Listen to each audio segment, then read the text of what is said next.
성공 스토리보다는 실패담, 한번 망해봤던 사람들의 이야기가 더 솔깃하죠. 구약 성경의 역사서가 바로 그런 책입니다.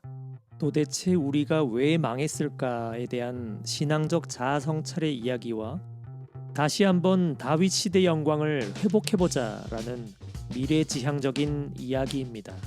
이번 영상은 구약 성경 역사서의 종류와 내용을 간단하게 살펴보고 특히 역사서의 초반부인 가나안 땅 진입 과정의 이야기에 대해서 자세히 살펴보겠습니다. 신명기를 마지막으로 구약 성경의 첫 번째 모음인 모세오경이 끝이 나고 이어지는 여호수아기부터는 두 번째 모음인 역사서가 시작됩니다. 하지만 역사서를 자세히 들여다보면 다시 세 가지 부류로 나눌 수 있는데요. 첫 번째는 신명기 정신을 기반으로 작성된 신명기계 역사서입니다. 여호수아기부터 차례대로 이어지는 책들이죠. 판관기, 사무엘기 상관 하권, 열왕기 상관 하권입니다. 두 번째는 신명기계 역사서에 이어지는 역대기계 역사서입니다. 역대기 상관 하권, 에즈라, 느헤미야가 있고요. 세 번째로 역사서로 분류되긴 하지만 엄밀한 의미에서는 교훈을 주기 위해 작성된 일종의 역사 소설에 해당하는 책들입니다. 룻기, 토빗기, 유딧기, 에스테르기. 이 세 번째 부류의 책들은 후기 역사서라고 부르는데요. 이 책들이 기록된 시기와는 별도로 이야기 속에 설정된 시대 배경은 역사서의 양대 산맥인 신명기계, 역대기계 사이사이에 자리 잡은 작은 가지들처럼 구성되어 있습니다. 예를 들면 룻기는 판관 시대를 배경으로 하고요. 토빗기는 아시리아 시대, 유딧기는 바빌론 시대, 에스테르기는 페르시아 시대를 배경으로 해서 하느님 백성이 어떻게 살아야 하는지에 대해서 특정한 주인공을 중심으로 이야기를 펼쳐갑니다. 특히 마카베오 상관 하권은 이들보다는 보다 더 역사적인 사실에 기반한 책으로서 실제로 유다 마카베오 가문을 중심으로 민족의 독립을 위해 싸웠던 투쟁의 역사, 신구약 중간시대 역사를 다루는 책입니다. 그래서 신약 성경의 시대적 배경을 이해하는 데 큰 도움을 줍니다. 자, 이 가운데서 먼저 역대기의 역사서를 살펴볼까요? 이 책들은 기원전 4세기 중반쯤에 작성된 것으로 추정되는데요. 쉽게 말해 예수님께서 강생하시기 불과 300~400년 전이란 말이죠. 신명기의 역사서가 작성된 시기가 왕국이 멸망하고 유배기간 혹은 유배에서 돌아온 뒤라고 보는데요. 그보다는 좀 더 후대라는 뜻입니다. 지도와 함께 한번 살펴볼까요? 유배에서 돌아와서 다시 공동체를 재건한 이들은 북쪽 왕국이 아니라 남쪽 유다 지파 사람들이었습니다.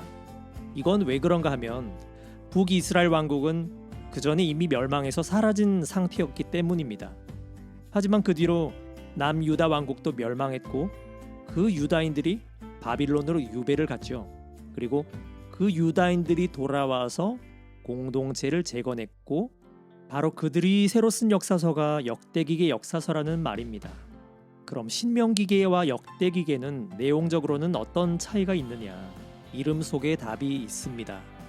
기존의 신명기계 역사서는 그 이름대로 신명기 이후부터 시작합니다. 가나안 땅 정착 이후의 역사부터 시작해서 왕국의 형성과 번영과 쇠퇴에 대해서 남북의 역사를 골고루 다루고 있습니다. 그런데 그 다음 쓰여진 역대기계 역사서는 말 그대로 역대기, 지금까지 대대로라는 그 이름처럼 전체 이스라엘의 역사를 바라봅니다. 어디서부터요? 처음부터요. 창조부터. 그래서 아예 아담의 족보부터 시작합니다. 하지만 단서가 하나 붙죠. 유다인들의 관점, 남유다 왕국의 관점에서 바라본 전체 이스라엘의 역사입니다. 이 말은 유다인의 관점에서 볼 때 뭔가 불편하거나 모순된 내용들은 과감하게 삭제하거나 수정했다는 뜻입니다. 예를 들면 유다 왕국의 유일한 왕조인 다윗 가문을 아주 높이 평가하는데요. 그래서 다윗 왕의 잘못에 대한 기록은 아예 삭제를 해버립니다. 그리고 이미 멸망해서 사라진 북이스라엘 왕조의 역사는 아예 관심이 없고요. 왜냐하면 그들이 봤을 때는 북이스라엘은 더 이상 동족이 아니거든요. 왜냐? 그들을 멸망시킨 아시리아가 혼혈 정책으로 피를 다 섞어버렸기 때문입니다. 그 섞여버린 사람들이 바로 사마리아 사람들입니다.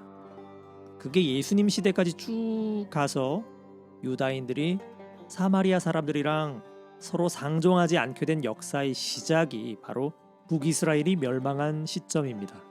그리고 역대기의 역사서는 신명기의 역사서와는 달리 자세한 왕정이나 전쟁사보다는 주로 족보나 통계, 성전과 예배 규정에 관한 기록에 치중합니다.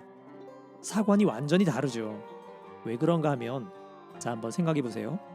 역대기의 역사서가 쓰여진 시기가 유배 귀환 이후의 상황, 다시 말해 성전이 재건된 상황이었기 때문에 이 새로운 성전과 예배를 중심으로 민족의 단결과 부흥이 절실했습니다. 페르시아의 식민지 관용 정책으로 돌아온 것이지 나라 자체가 완전히 독립한 게 아닙니다. 그러니 예전 다윗 시대를 그리워하는 거죠. 다윗을 찬양하는 내용들이 역대기 전반에 깔려있는 이유입니다. 그나마 다시 세워진 성전을 중심으로 무너진 민족의 정체성을 회복해보자. 역대기가 성전을 강조하고 예배 규정들을 강조하는 이유입니다. 자, 그럼 신명기의 역사서는 어떤가? 한마디로 신명기의 관점으로 바라본 이스라엘의 역사입니다.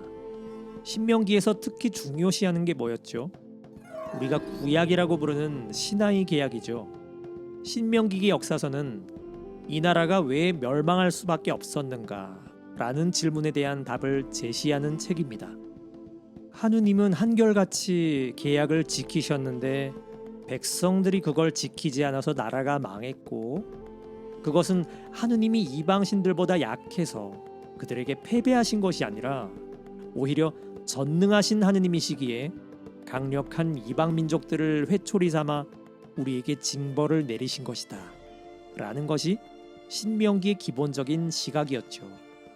그래서 신명기의 역사서는 그것을 기록할 때 참고한 자료들 중에서 계약을 강조하는 내용의 문헌이라면 비록 모순되거나 다른 점이 있다 하더라도 너그럽게 수용하는 편입니다. 한 가지 예를 들어볼까요? 이스라엘 백성들이 가나안 땅에 들어가는 과정에서 과연 가나안 땅을 정복했을까요? 아니면 그들과 어울리며 평화롭게 정착했을까요? 자, 신명기의 역사서 가운데 가나안 정복과 정착 이야기를 다루는 책은 딱 두 권, 여호수아기와 판관기인데요. 여호수아기는 주로 정복에 초점을 두고 이어지는 판관기는 주로 정착에 초점을 둡니다. 서로 관점이 좀 다르죠. 신명기의 역사서는 서로 상반되는 이 두 가지 관점을 이렇게 정리합니다. 여호수아기와 판관기를 목록상 앞뒤로 연결 배치하면서 마치 여호수아기에서는 가나안 땅을 정복하고 땅 분배도 마치고 다음 판관기에서는 그 땅에서 본격적으로 정착해 나가는 상황으로 이야기 흐름을 구성한 것이죠. 하지만 실제 이스라엘 역사를 보면 가나안 땅에 정착하는 역사는 그렇게 딱딱 맞아떨어지는 게 아니거든요. 그럼 실제로는 어떤 과정으로 가나안 정착이 이루어졌느냐? 학자들은 여러 가지 가설을 제시합니다. 우선 알아둬야 할 것은 기원전 13세기에서 12세기 사이의 국제 정세입니다. 왜냐하면 그 당시의 문명의 패권을 쥐고 있던 아시리아는 세력이 매우 약해진 상태였고, 또 다른 강국이었던 이집트 역시 히타이트와 그리스에서 넘어온 침략자들에게 굉장히 시달리던 상황이었습니다. 그 말은 당시 이스라엘 백성들이 가나안 땅에 진입하기에는 절호의 찬스였다는 뜻입니다. 실제로 당시 가나안 땅의 여러 도시국가의 제후들이 이집트에 보낸 아마르나 문서에도 당시의 상황이 잘 나타나 있는데요. 천민 계층인 하피루라는 집단들이 가나안 땅 여기저기서 끊임없는 반란을 일으켰다는 내용입니다. 이들이 바로 히브리인들일 수도 있고, 아니면 그들에게 동조해서 함께 내부적인 반란을 일으킨 가나안 하층민 집단이었을 수도 있습니다. 아무튼 이런 국제 정세 속에서 가나안 땅 내부적인 상황도 혼란스럽기는 마찬가지였습니다. 블레셋 혹은 필리스티아라고 불리던 해양 민족들의 침략으로 서부 해안가 주요 성읍들이 많이 약화된 상황이었습니다. 반대로 가나안 땅을 세로로 내려오는 요르단강 근처의 땅들은 메마른 산악지대라서 거주하는 원주민도 별로 없었던 상황입니다. 때마침 이스라엘은 요르단 건너편 오른쪽 땅을 점령한 상태였죠. 아무리 기세등등한 이스라엘이지만 당시 가나안 본토 민족들에 비해서는 분명 여러모로 약세였죠. 그렇기 때문에 당시의 상황들은 그들이 보기에 분명 하느님이 주신 천금 같은 기회였을 겁니다. 세계 패권이 넘어가던 과도기에 작은 빈틈이 생긴 그 찰나를 이스라엘이 놓치지 않았다는 거죠.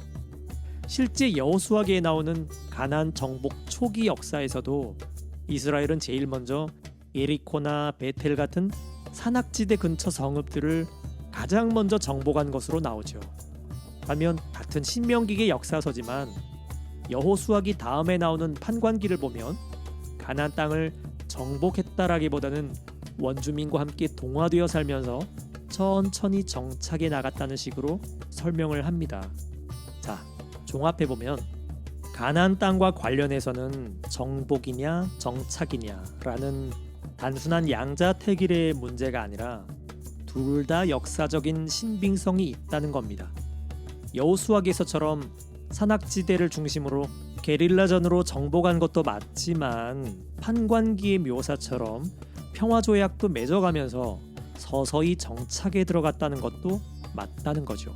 추가적으로 이 과정에서 새롭게 합류한 세력들도 있었겠죠. 바로 가나안 땅에 살던 하층민 집단인데요.